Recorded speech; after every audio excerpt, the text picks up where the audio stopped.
Today we're going to do something a little bit different on this channel.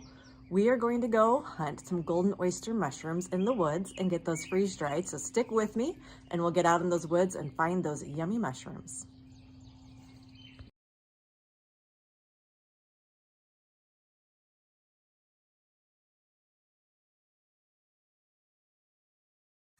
I picked mushrooms off of this tree earlier this week.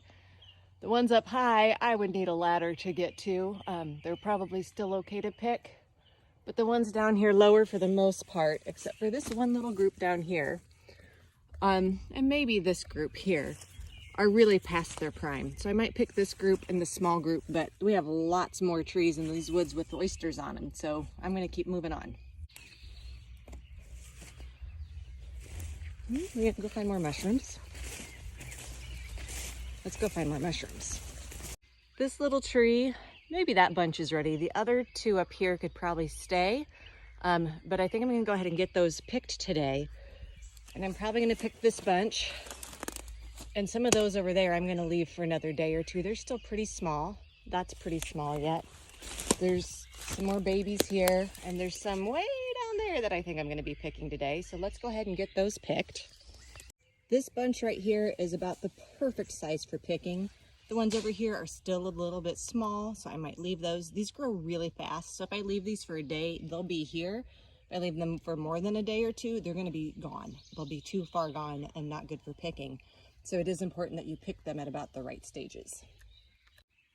Golden oyster mushrooms are not native to Iowa. There's several theories on how they got here. But they do like to grow on downed and dead hardwood trees, and they survive on the bark. So if you want to keep them coming, if you get them picked off before they are past and you can leave the bark intact, you'll keep having oyster mushrooms pop up all season long, which is from spring until frost in the fall.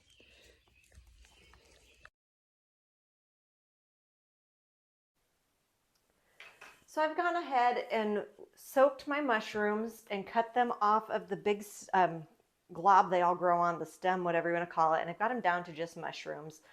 I've already put 4 trays in my freeze dryer. I did not pre-freeze. Mushrooms don't hold on to a lot of water. I used just a little bit of salt water and didn't really soak as much as rinse them, and worked with them right away, the salt to help get bugs off. I've put these all gill side up on my trays, and some of these are really big. This one I went ahead and cut down because I don't want them so big. You can cut these off so they sit a little flatter and whatnot, but put that so the gills are facing up. That'll help it freeze dry a little better, and the chance of them not being dry all the way goes down if those gills are exposed to that vacuum better. You can layer these, put a layer of parchment on top, and then put your pieces or your mushrooms on top. If they're sticking up like this, they're going to hit the bottom of your rack or the top of your rack, however you want to think about it. Some of these lay over a little bit flatter. You can also just cut the stems off. But you can, like this one's laying over pretty flat, bent over. But you get what you're supposed to do. Gill side up, spread them out, and then right into the freeze dryer is fine. I am actually between houses. We're living in one house because we're finishing the build of our home, but the shop is done. And so we've moved the freeze dryer out to the shop. So I went ahead and prepped some of these out at the shop and got them right in the freeze dryer. And so I left 24 hours of extra dry time to give me time to get out there and take care of these when they are done. As you can see, these turned out absolutely beautiful. These were double layered on a tray. All the gills just look and feel like paper. Definitely a good turnout here, so I'm very excited to try to cook with them. I think what I'm going to do is just put a damp paper towel over them, kind of wet, maybe more than damp, but a wet paper towel over them as I chop up my onions and get my butter out and get these ready to cook up with some onion to go over that chicken and see if they take on just a little bit of moisture, and then use the rest from that butter to help get those rehydrated. My paper towels are not dripping, but they're definitely wet. And again, this is just to kind of start getting those to soak up. I could probably do this for longer than I'm going to, but I'm pretty confident with throwing them in with some fresh onion and the butter that they'll finish reconstituting just fine as I cook them and maybe help it make it a little more gravy-ish. So I'm doing that. I'm going to chop up my onions and then we'll continue the video.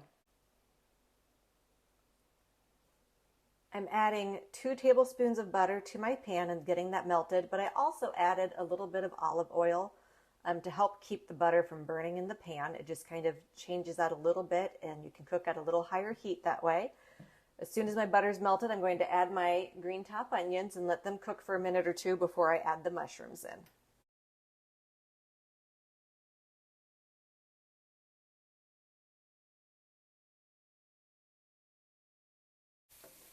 The mushrooms sucked up that chicken broth and marsala wine very quickly, so I think I'm going to add another 1/3 cup of the combination and then make sure I cook these very well.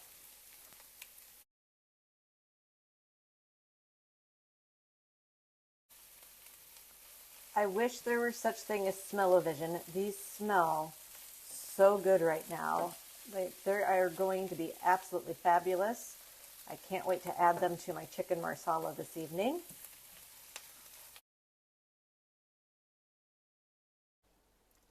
I don't have my chicken ready yet, but I can't handle not tasting these. They smell so good. Not quite as good as fresh, but my goodness, in the winter, absolutely amazing. This is a win. I would definitely freeze dry more golden oyster mushrooms, and I'll make up some more recipes as we go this summer and freeze dry them in recipes and see how they turn out. Thank you so much for joining me on Adventures in Freeze Drying. Make sure to subscribe to my channel, like this if you like the content, to keep it coming at you, and absolutely love the golden oysters. This will be happening all summer as I keep coming back up, as more clutches form after each rainfall. I will be doing a lot of these in the freeze dryer because these are wonderful. We'll see you next time.